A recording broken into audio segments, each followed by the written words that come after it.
अस्सलाम वालेकुम नाज़रीन कराम, मैं सलीम ईवान हूँ और हाज़िर हूँ एक नई वीडियो लेके आपके सामने। नाज़रीन कराम, कल का दिन जो है वो पाकिस्तानी तारीख में शायद एक स्याह दिन की हैसियत से लिखा जाएगा, क्योंकि कल बूट पॉलिश का एक नया कानून जो है वो सेनेट से और कौमी असम्बली से पास करवाया गया है।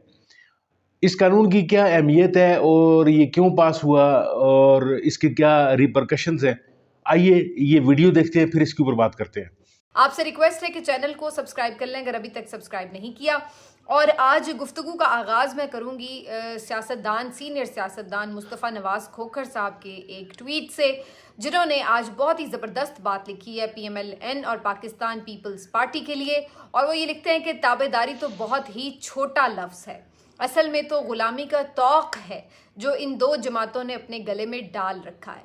जी हाँ, जो आज इन्होंने कानून साजी की है तो उसमें इससे बेहतर इनके लिए अल्फाज जो हैं वो हो नहीं सकते। पहले सुना करते थे कि बूट पॉलिश किए जाते हैं, लेकिन अब इनको अपने जो दफातर हैं उनके बाहर लिख के लगा लेना चाहिए कि हमारे यहाँ बूट ना सिर्फ पॉलिश किए जाते हैं बल्कि चाटने का काम भी तसल्ली बख्श किया जाता है।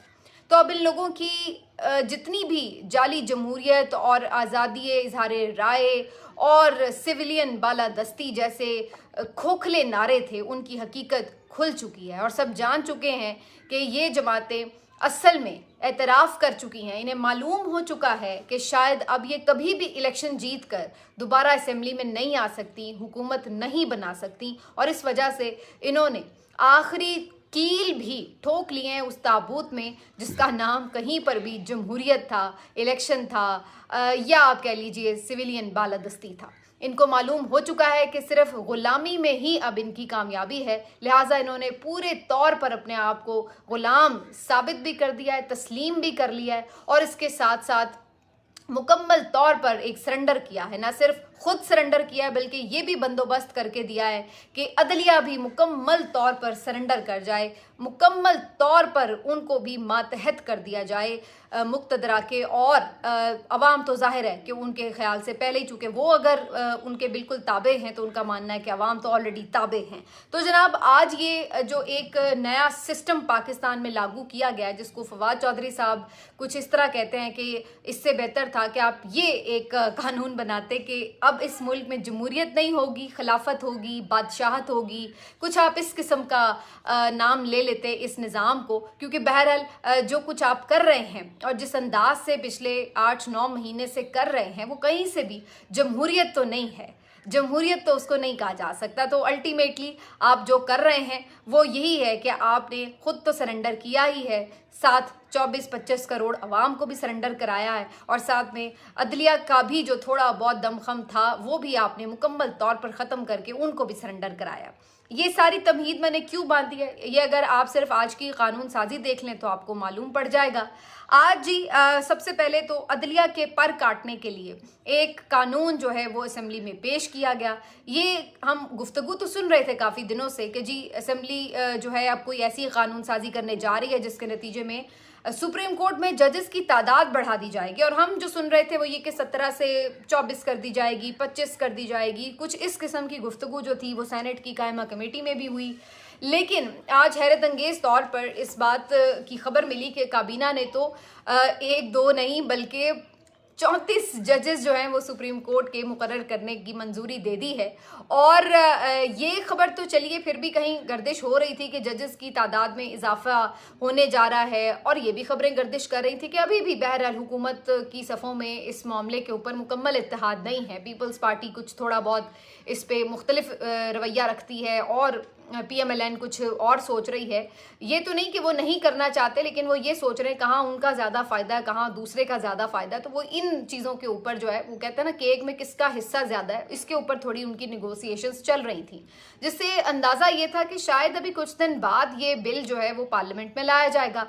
लेकिन ऐसा लगता है कि ये सिर्फ धूल झोंकी जा रही थी, और फिर आज मामूल की कार्रवाई मुअत्तल करके अचानक से आज़म नज़ीर तारड़ साहब ने कौमी असम्बली के इजलास में जजेस की जो तादाद है उससे मुतल्लिक जो एक्ट है इसमें तरामीम का बिल अचानक से पेश कर दिया, जिसमें सरप्राइजिंगली जो जजेस की तादाद है सुप्रीम कोर्ट की वो बढ़ाकर 34 कर दी गई है, यानी एक चीफ जस्टिस और बाकी 33 जजेस। और इस तरह से ये भर दिया गया है सुप्रीम कोर्ट को बेसिकली जजेस से।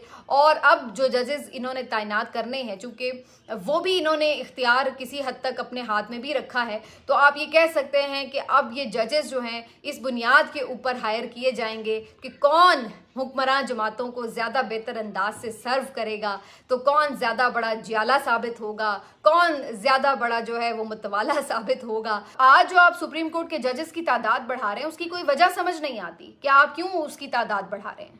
अगर इसकी वजह यह है कि आप सुप्रीम कोर्ट पे जो मुकदमात का एक बोझ है वो कम करना चाहते हैं, तो वो तो लोअर जुडिशरी में ज़्यादा है, वहाँ क्यों नहीं आप ऐसी कानून साजी करते और अदालतें बनाएं और जजेस को लेकर आएँ।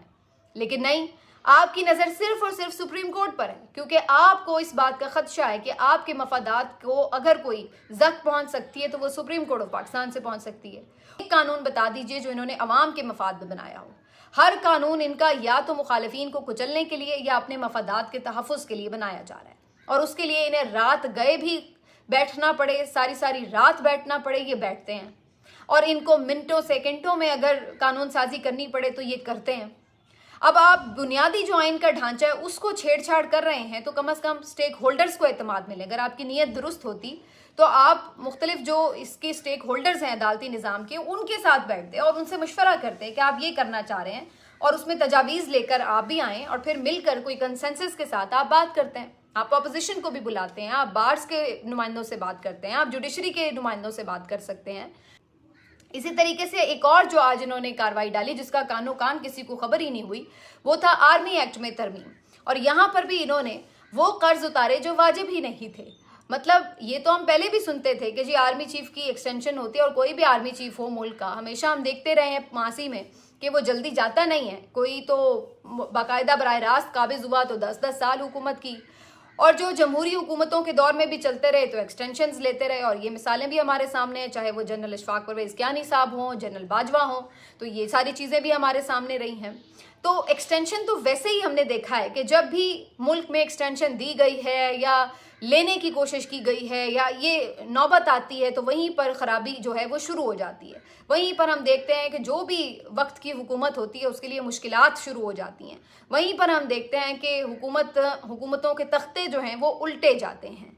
तो ये तो होना चाहिए था कि ये सिरे से ही बाब ख़त्म हो, एक्सटेंशनों वाला इस तरह की कानून साजी हो कि ये मसला ही हमेशा के लिए ख़त्म हो जाए। लेकिन उल्टा मज़ीद जो इस चीज़ में इन्होंने आज कानून साजी किया उसके मुताबिक इन्होंने आर्मी चीफ की मुद्दत मुलाजमत 3 साल से बढ़ाकर, यानी अभी क्या है कानून के आर्मी चीफ जब अपॉइंट किए जाते हैं तो वो 3 साल के लिए आर्मी चीफ बनाए जाते हैं, लेकिन अब इन्होंने इसमें तरमीम करके मुद्दत मुलाजमत 5 साल तक बढ़ा दिया। यानी अब जो आर्मी चीफ अपॉइंट किए जाएंगे वो 5 साल के लिए तैनात किए जाएंगे। और ये लागू इन्होंने जाहिर है अभी से मौजूदा आर्मी चीफ से ही कर देना, ये तो नहीं है। अब देखिए, अगर ये पर्सन स्पेसिफिक नहीं है तो आप ये कह सकते थे कि भाई आइंदा से जो भी आर्मी चीफ बनेंगे वो जो है वो 5 साल के लिए बनेंगे, लेकिन चूंकि यहाँ पर पर्सन स्पेसिफिक इन्होंने कानून साजी की है तो इसलिए यहाँ पर ये फौरी कहेंगे कि जी इसका इम्प्लीमेंट होगा मौजूदा आर्मी चीफ से। और इस तरह जो आर्मी चीफ ने अगले साल रिटायर होना था नवंबर में, अब उनको खुद ब खुद 2 साल की एक्सटेंशन मिल गई है और अब वो 5 साल के लिए आर्मी चीफ नामजद हैं। उसके बाद मज़ेदार बात यह है कि एक और जो इसका सेक्शन 8C है वो ये बताता है कि वहाँ पर आर्मी चीफ की मुद्दत मुलाजमत में तोसी के लिए या उन्हें अगर आपने रीअपॉइंट करना है, दोबारा उनको अपॉइंटमेंट देनी है, उसके लिए कोई उम्र की हद जो है वो पाबंद नहीं है। यानी कोई कैद नहीं है कि आप 64-65 साल से ज़्यादा भी हो चुके हैं, लेकिन अगर आपको अब अपॉइंट किया जा रहा है तो फिर आपको नए सिरे से 5 साल और मिल जाएंगे। यानी आप फिर अगर 65 साल की उम्र में भी तैनात हो रहे हैं या रीअपॉइंट हो रहे हैं तो आप 70 साल की उम्र तक भले सरकारी नौकरी करते रहें और आर्मी चीफ बने रहें। तो वीडियो आपने मुलाहिजा फरमाई, वीडियो में जिस तरीके से देखा कि समीना पाशा साहिबा जो हैं वो इस पर रोशनी डालती हुई नजर आ रही हैं। और समीना पाशा को आप जानते हैं कि ये एक दलेर और दबंग खातून है, साफ़ी हैं और अपनी बात जो है वो बिला खौफ तरदीद जो है वो सामने रखती हैं। इसी की वजह से ही इनको गुज़श्ता दिनों में जो है अपनी नौकरी से भी हाथ धोने पड़े। इस्टेब्लिशमेंट के ख़िलाफ़ जो है वो खुलकर बोलती हैं और अपना इनका एक सोचने का एक अलग नुक्ता नज़र है। नाज़रीन किराम, ये जो आइन में जो तरमीम या जो आइन में जो ये कमी पेशियाँ ये हो रही हैं हालिया, जो ये वो बूट को इज़्ज़त दो वाला जो एक सिलसिला था, ये उसी की एक कड़ी है, जिसका नवाज शरीफ ने जो है वो एक नारा लगाया था। वैसे नारा तो नवाज शरीफ ने वोट को इज़्ज़त दो का लगाया था, लेकिन मेरा ख्याल है कि उस वक्त गलती से वो बूट कहना चाह रहे थे, लेकिन वो उनके मुंह से वोट निकल रहा था। तो वो वोट को इज़्ज़त दो वाली जो पॉलिसी उनकी थी, वो आज तक चली आ रही है और आज जो है वो उनके भाई की शक्ल में एक बूट पॉलिसिया जो है वो इस पाकिस्तान पर मुसल्लत है। और जो जितनी भी ये चीज़ें हो रही हैं, ये सब की सब जो है इस नून लीग और पीपल्स पार्टी का माजी जो है वो कुछ और था, कहना इनका कुछ और था। अब जो आने वाले जो दिन होंगे, ये उन्हीं दिनों की जो है वो इन्वेस्टमेंट ये कर रहे हैं और इनको पता है कि इन्होंने अवाम ने तो इनको मुंतखब नहीं करना, और चूंकि जिन लोगों की ये कासल ऐसी कर रहे हैं कि उन्हीं लोगों की मरूनी मेहनत होकर इन्होंने आना है, तो अब ये बूट पॉलिश में एक दूसरे का मुकाबला करते नजर आते हैं आपको। जैसे कि आपको याद होगा कि बिलावल भुट्टो जो है वो ये पिछली जो 26वीं तरमीम हुई थी उसमें कितनी तेज़ी दिखा रहा था, और एक से बढ़कर एक जो है वो अपने आकाओं को खुश करने की ये दोनों कोशिश कर रहे थे, शहबाज शरीफ और ये दोनों।